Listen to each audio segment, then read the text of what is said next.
All right, good afternoon, everyone. My name's Kim Travis. I'm the engagement coordinator for the Affordable Rental Housing Division. Thank you so much for joining our monthly partner call. It's December 1st, a little wild, and hopefully you're not feeling as sluggish as I am this morning after eating lots of pie the entire weekend.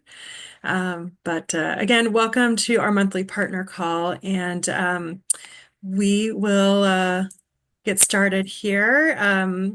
We usually start these meetings with just a reminder of trying to foster an inclusive environment and being mindful of meeting agreements to stay engaged, speak your truth responsibly, listen to understand, be willing to do things differently, expect and accept non-closure. So thank you in advance for practicing those agreements with us and wanting to make sure that folks feel welcome and comfortable sharing here as well.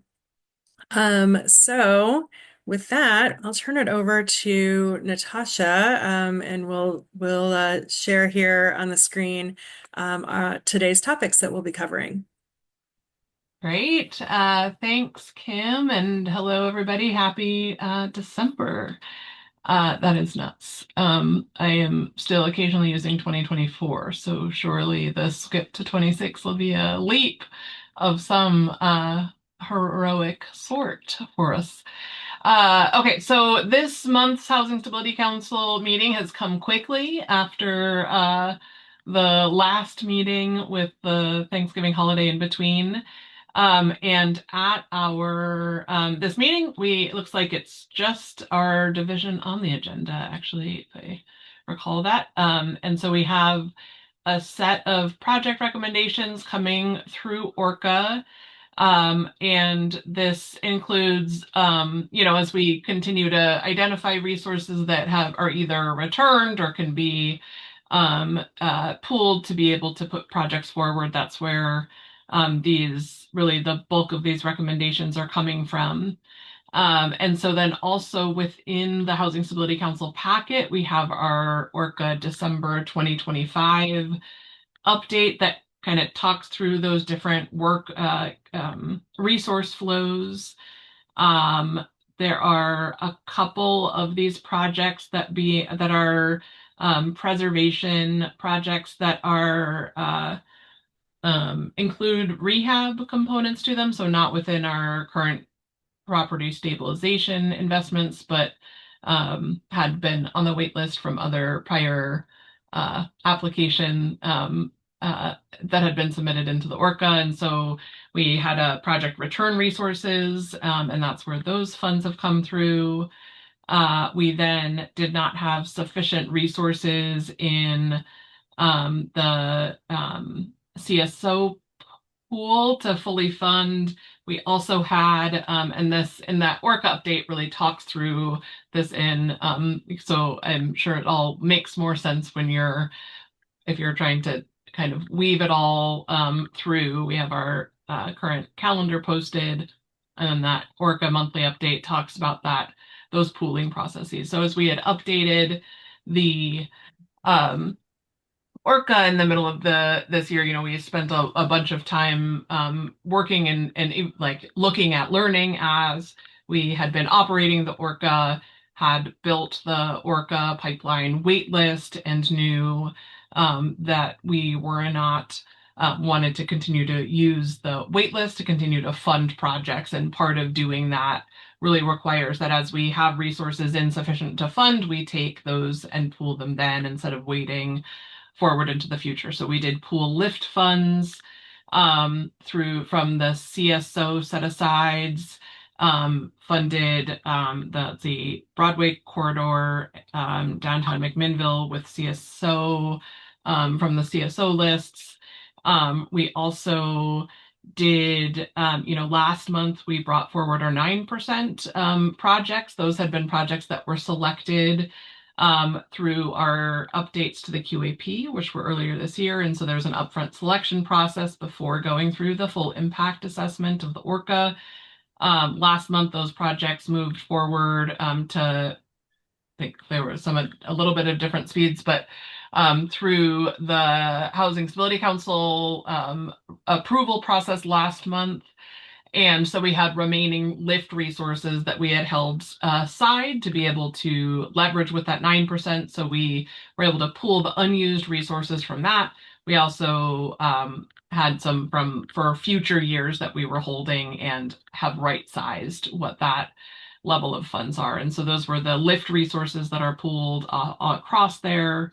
PSH funds, analogous, but they're were pooled across regions. We also identified that we need to hold PSH resources to pair for with the 9% projects for next year. So early 2026, we'll have that 9% offering. The 9% offering, we allowed higher levels of gap financing with them. We'll need to be, as we have some resources held, we will not have limitless of ability to pair resources. So when we are Jackie and the program team will be figuring out calibrating where we are putting that 9% resource offering out to be able to give really abundant clarity about what paired resources can be built into those project applications. So stay tuned for that if you're looking to apply for the 9% in 2026. And then PSH funding, we had, so we've held some 9% resources back for 9%. We are also holding until the spring $10 million of the PSH resources for identifying opportunities to be working with the Oregon Health Authority around efforts to include and leverage behavioral health system resources to serve tenants through those where there's some real critical needs we know in our portfolio and in community to make sure that we have, if there's viable strategies that can be identified in the next few months, that we can be turning those on. And if not, they'll go back into the resources offered, which will generally then all the remaining PSH resources will all be offered to PSH Institute projects. And let's see, we are bringing it's now Minnesota Places 2 project forward. This is a project where it had kind of stalled/failed through construction. And so we are, with a viable partner on board to bring that forward, where we've made a reservation for that through some forward obligated collections. So kind of forward obligating those to be able to see if there's pathway there for that project to proceed. And I think that's mostly the projects in the pipeline. As we look towards the next year, we do have, we're closing out this year with the majority of our resources obligated. There are still some PSH resources. I know there's a lot of institute projects working on their impact assessment application right now. And a large cohort of folks moving through the property stabilization review. We are readying to send out an advisory with information and updates about that. And I guess any questions, maybe I'll just pause there if there's questions, or I haven't looked at the chat. Maybe there are. Yeah, there is a question from Travis in the chat. Is there more information about what funds were returned? It was I don't have the name top of mind, but the project that had to return resources because they had not been able to secure an equity investor.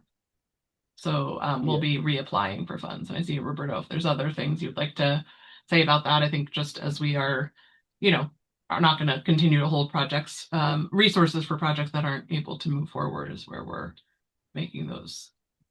Sorry about that. And I think my question was more about like the quantity. I don't want to rub salt in anybody's wounds about projects, given how difficult the market is right now.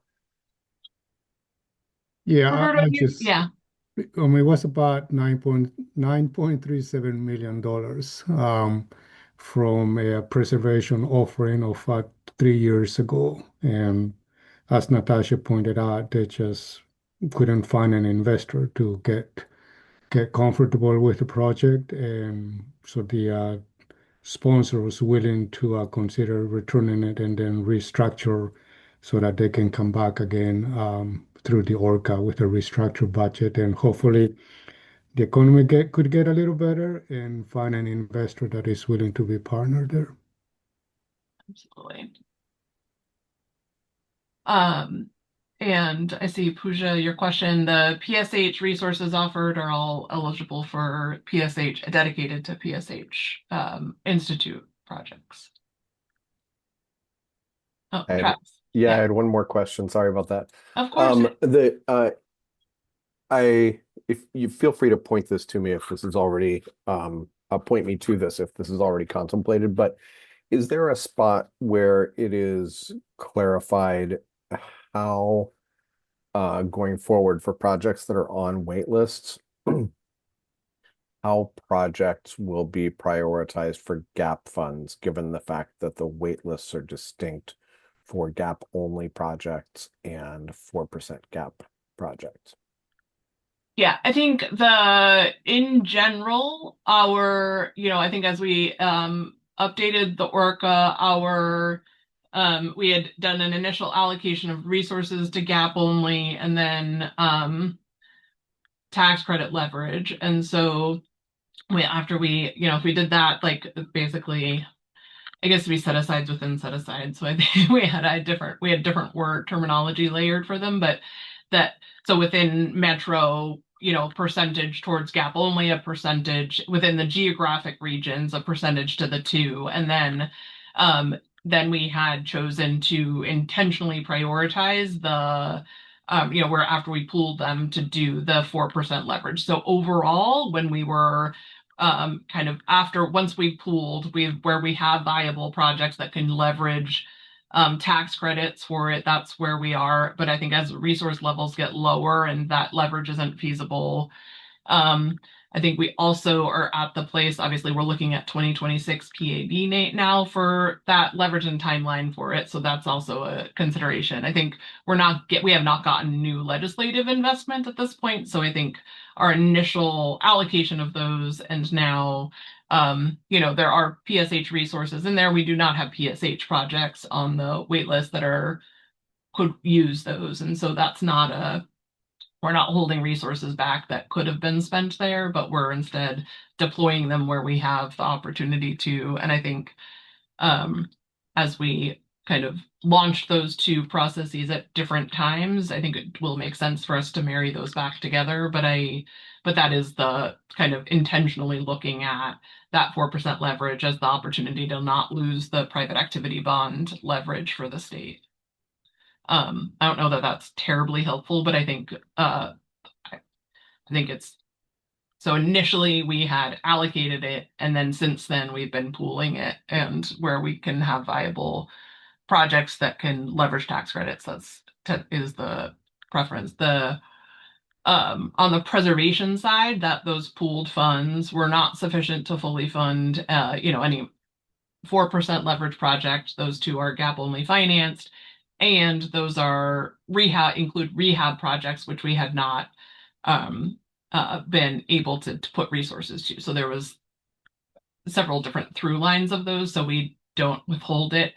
Also, you're welcome to ask for your project circumstances. And so when we're doing our monthly update of the documents, we're putting notes with every project so that there's a little, hopefully, better clarity about what we're looking at for projects, but also feel free to ask. And the team is wonderful tracking all of the details of the things.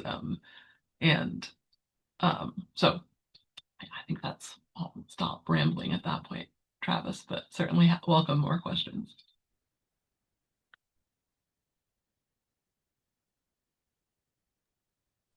Do we want to just so the notes about the projects, Natasha, is that? Yeah, so that's this sheet. So after we update this document after Housing Stability Council. And so this is not the updated one, but so you'll see in that the status note column is where we are trying to queue up and look for those specific project queues.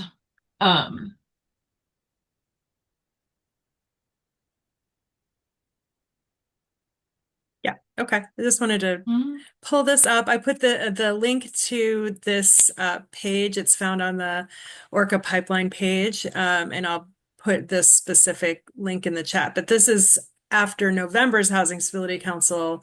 It was updated, and so it'll be updated again after December's meeting. So Yeah. I would say Yeah. check this every month, mid-month, and yeah. Go ahead. Yeah, so I think, and so you can see here, so we've, I think as we are trying to share more clarity externally, part of that is in here you can see where we're identifying kind of in broad brushes which resources the projects are eligible. So those two preservation projects, which again we just talked about, are the ones that we're moving forward with. There is that one project that does include PSH resources, and there are PSH funding, but the resources are insufficient given how much of the project is PSH. So that's not a 100% PSH project. There's some of the units are. And so when we're looking at could the project be fully funded with those PSH funds, and they can't. And so that's where, we, again, triage and titrate down from there.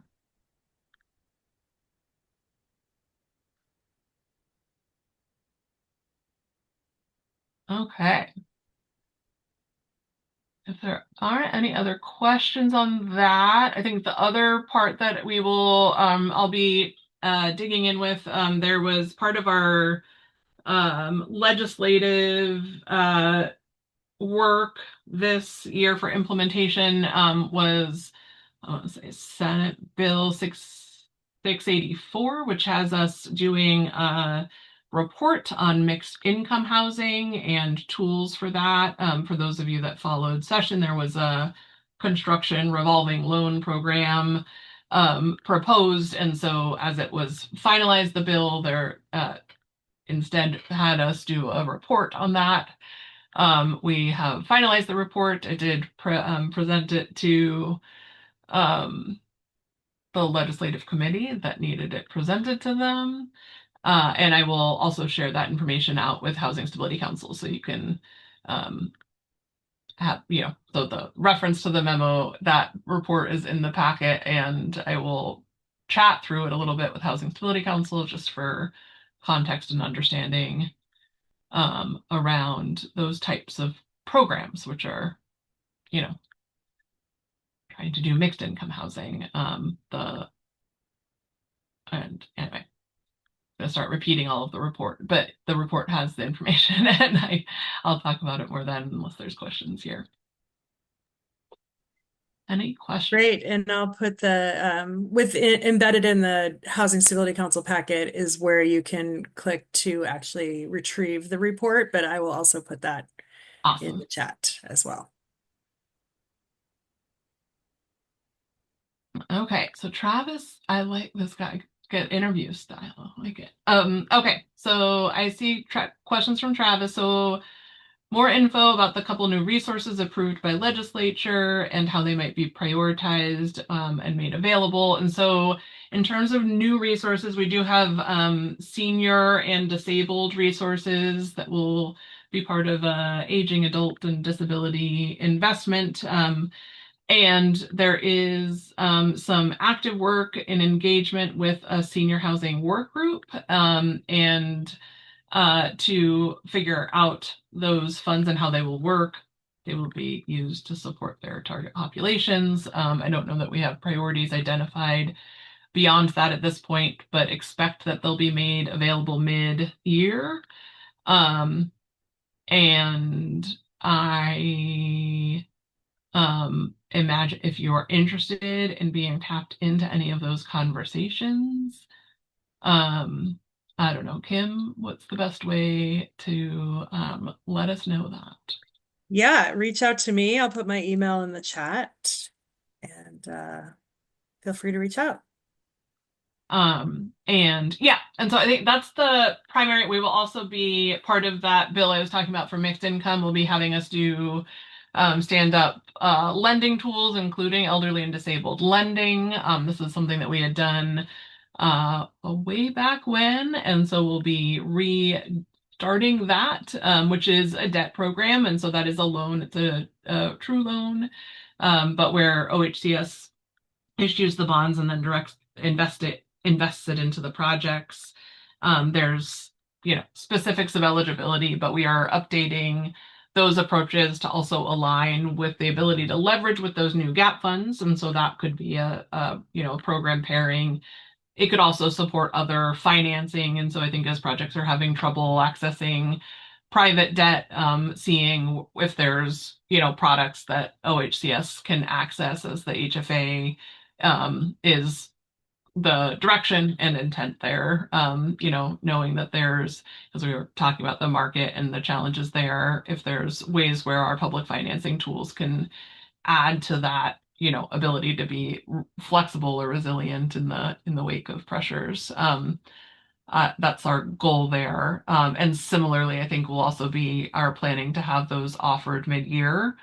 Um, and I think for the most part, those are the new investments of resources that we haven't move forward with. I will make a plug for Merle in as much as I don't know how much of our affordable developer community has followed all of those resources, but those are resources that we're able to loan to cities to invest directly into projects. It can be repaid through a TIF or through some other form of or resource, where the statutory updates this year were to give more flexibility for, even if you're already tax exempted and you don't have property tax to pay, it could be put into your project and repaid from another source, including from operations. And so I think hoping that as we incorporate those updates, there's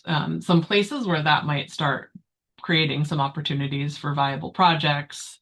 I presume it could fit as gap into projects as well. But we've not done that. There's a few cities that have adopted local programs, but we're still making those updates, which I think is when we'll start seeing projects. So trying to remember, Roberto, are there other programs or pieces that you would think of wanting to flag for folks? The 9% offering will be oh, that was their next question, was 9%. Yeah, no, yeah, I think 9% is the only one that comes to mind, really. Yeah.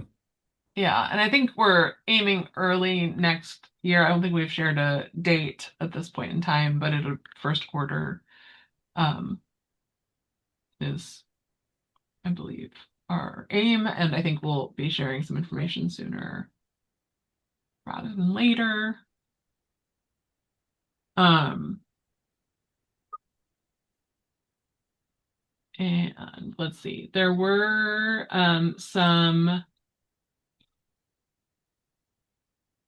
I can't remember when this meeting was versus others, but I think there had obviously the state budget forecast is not as strong as they had as it had been during legislative session earlier this year. And so there is a deficit. Agencies were all asked to put forward budget cuts to that, to be able to show how we would experience a 5% reduction and all, those different pieces of that body of work. And so OHCS has submitted what was asked of us that did from what the agency was able to recommend. There were, kind of, none of these are helpful cuts, but largely in affordable rental housing, the reductions were proposed to be inclusive of some technical assistance, half of $250,000 of technical assistance resources for that senior housing effort, modest reduction to the senior housing gap funds, but not eliminating. So there's still resources there. I think it was reduced by 5 million. And then elimination of the resources invested to support um, for Housing Development Center to support asset management and property management efforts and that were attributed. I think that was in Senate Bill 51, which relayed that right. Anyway, resources to invest into preservation. And so we've talked with all of those impacted groups. At this point, those are not finalized cuts, but those were recommendations to the legislature. If you're going to reduce our resources, this is the place where we can find that there's resources to cut. Aspects like our Article 11Q bonds were not included as eligible. There's other reductions if you read those documents that are, largely around our systems of tracking resources and expenditure authority in other places. But those are the tangible ones in rental housing that will also be finalized this spring through legislative action. And so at this point in time, those are not finalized. This budget forecast that has come out since those budget reductions, it all just happens all in the same month, was a bit stronger, but there's still a deficit in place. And so I think there will be some calculus and measurements that the legislature needs to do in making decisions about what needs to be reduced forward. Let's see. Did we answer question 3? Do you have further updates or anticipated timelines for the PSI applications? We have a technical advisory that I think I'm supposed to approve to send out, so we'll be sending that out soon. We had I'm not going to have the right numbers exactly off the top of my head, but we have something like 60 applications in process. We are focusing our review on the first 38 million or $40 million of applications. That's the resources that we would have to invest. That's the $38 million number. Part of what we have found as we reviewed through those is that there's some of the measures that just need more explanation or revision. And so that's, I think, where we'll be regrouping and sending that advisory out, which will include information about those timeliness. But I think if you have not submitted already, please still do. That will leave you in the list, and we're not requiring the application charge at the time you submit. So we're not asking for the investment of the funds to submit the application, but we'll hold it until we know if we'll be able to do or support with it. I think where we're finding projects that are not going to be fits for the PSI is the intervention, and they're still, but not because there's not a problem, but because the resources don't actually address the core problems. We will need to continue to follow up and find ways to make sure we're supporting in all of the ways that we can. But I think those projects are moving fast. And so again, that advisory that I was waiting on in my email for me to do a final approval for, I think is the piece, and we'll get that out. I'm sure if not today, then tomorrow. I'll read it today, but it'll probably get sent tomorrow. Yeah, I've got a slide that has some other upcoming technical advisories to flag, so I'll share that here in a second, but I did want to just read out loud in the chat in case someone's watching this recording after the meeting. And it's about the 9% LIHTC process. So the exchange in the chat is, should we expect the same 9% process as last year with an initial intake form? And Jacqueline on our team responded, yes, there will be a 9%. The 9% request form is the same as last year. And then we had a follow-up question, will the scoring priority also be the same as last year for the 9%, or will there be any update to the QAP? And Jacqueline responded in the chat, there will be no update to the QAP for 2026. Projects will be ranked the same as this past year with the tiebreakers in the QAP. All right. Are there any other questions before we move on to flag upcoming technical advisories and engagement and training opportunities?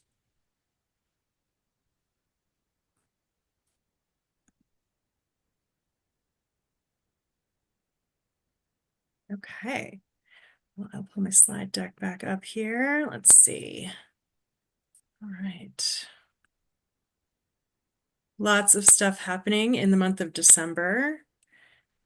So we will be seeing you hopefully. And actually, Aurelie, are you able to come on camera and talk a little bit about the Ask the Expert training that's happening this upcoming Wednesday, December 3rd?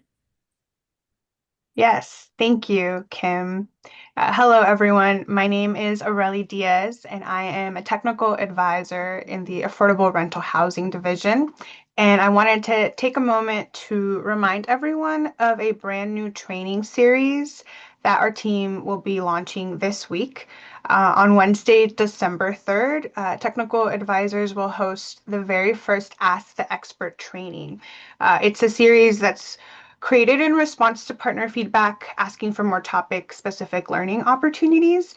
And it's designed to give you a closer look at the work that our ARH teams are doing while giving you a chance to ask your questions directly to the experts. So this first session on Wednesday is going to feature the production team, and we'll focus on ORCA topics like financial eligibility, commitment, and the closing steps. So you'll have a chance to hear directly from our subject matter experts and engage in a facilitated Q&A. So if you're currently working through those final steps of ORCA, or maybe you're brand new to the process and you just want to know what to expect further down the line, we encourage everyone to join us and to bring your questions. Registration is still open. You can sign up using the link that one of my team members will add in the chat. Thank you, Adriana. So we look forward to seeing everyone there Wednesday, December 3rd from 2 to 3:30. And I hope that you'll join us. This is going to be a recurring series, so be on the lookout for more trainings in the future, including a LIHTC training that'll be coming in January. So I hope to see you all there. Thank you. Thank you, Aurelie. Yeah, we're really excited about this opportunity, and our technical advisor team is amazing. So it's bound to be a really productive opportunity. And Brian, I see your hand is raised. Hi, Kim. Is it Aurelie? Did I pronounce your name correctly? I just wanted to ask for scheduling, since we schedule various meetings with this group of many people on this call. Are those going to be reoccurring meetings like the first Wednesday of every month from 2 to 3:30, or the dates and times are going to change from month to month? They might change month to month, but we'll make sure to send out the announcement with enough time so you can make arrangements. Okay, thanks. And if there are times that are not preferred, that would be great to know. So we don't want to conflict with other things happening. We don't want you to have to choose which meetings or opportunities that you're selecting. So if there are time slots that are conflicts, then that would be great to know. Hey, Aurelie, could you put your email in the chat so maybe we could send you I other will, reoccurring meetings, so try and avoid of scheduling course, I'll conflicts? actually put the technical advisor email in the chat for everyone. Thanks. Yeah, thank you. And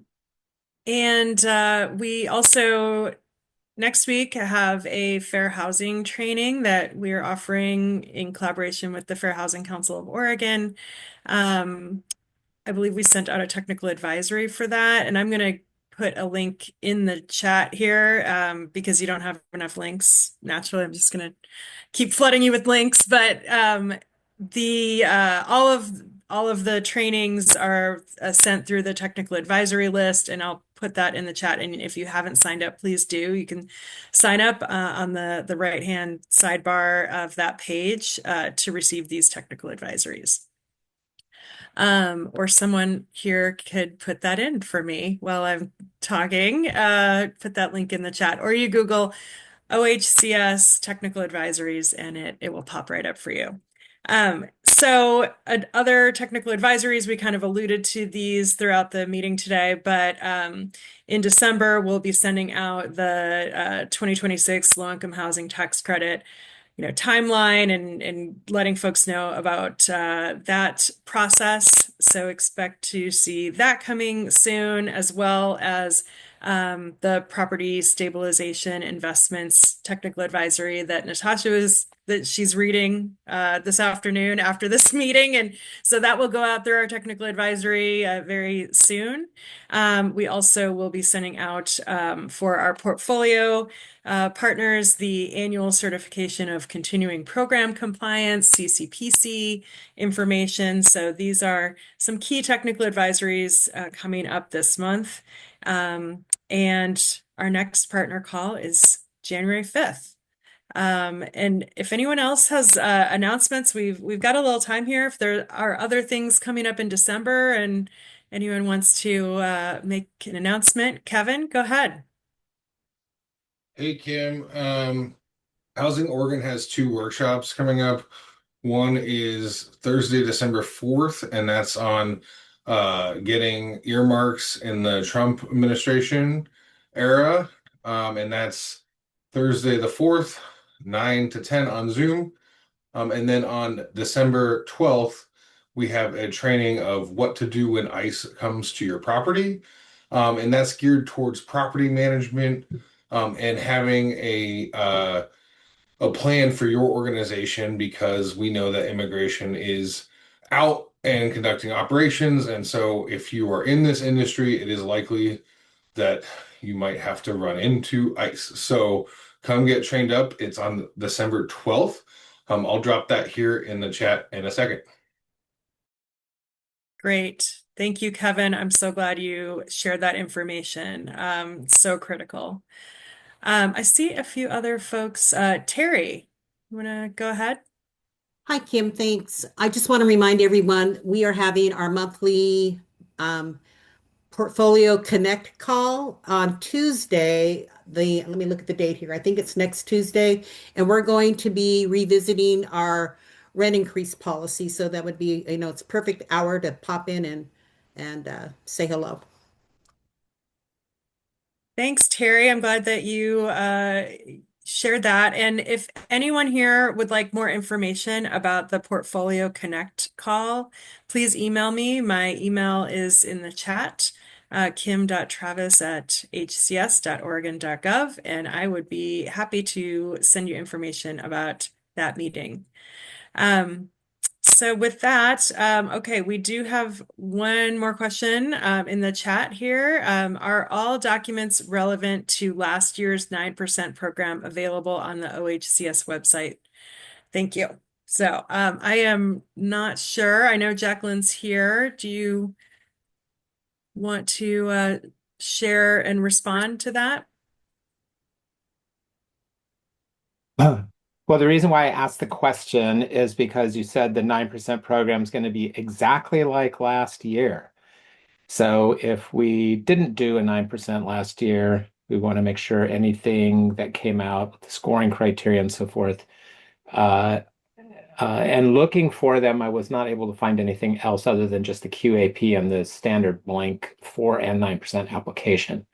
And the ORCA application. So if there's not like anything more specific than that, those of us that are thinking about a 9% want to kind of get a sense of what's going to be required and so forth. Does anybody know if it's all on there? Yeah. Well, I do know we're in the process of updating our website, but yeah, Jacqueline, go ahead. Yeah, so we do have some additional information that will come out with the upcoming technical advisory. So that will be soon to come out this month.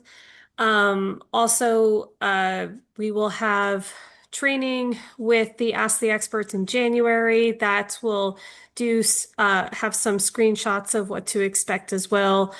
And as of now, it's just the QAP and the Orca manual to focus on. They have the criteria. It's not scored, it's more so of a rank. And we try to be careful with that language just because scoring refers to NOFAs and how it was done in the past, and ranking is related to tiebreakers. So really check out those tiebreakers that are listed in the QAP, because that is how projects are going to be ranked within their set asides. And yeah, so we'll have that information coming up this month, and hopefully with the training, the combination of the two, that should be helpful for knowing what to expect. But it's mostly just project information that we'll be requesting in that 9% request form. Thank you. Yes. Thanks, Jacqueline. Okay. I think that concludes our call for today. Unless there are any other questions, I'll stop for a moment. Or if there are any closing remarks from Natasha. I nothing elegant, but no, just I think, well, who knows, when's our next partner call? Is it in January 5th? Yeah, so we will see you next year. And lots of times in between then, I'm sure, including on Friday at Housing Stability Council. But really just the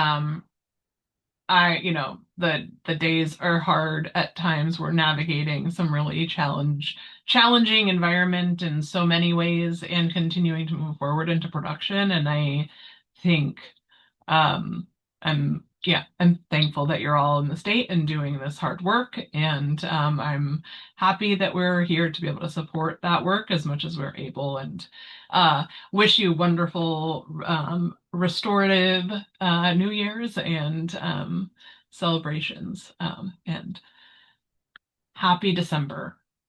See you next year.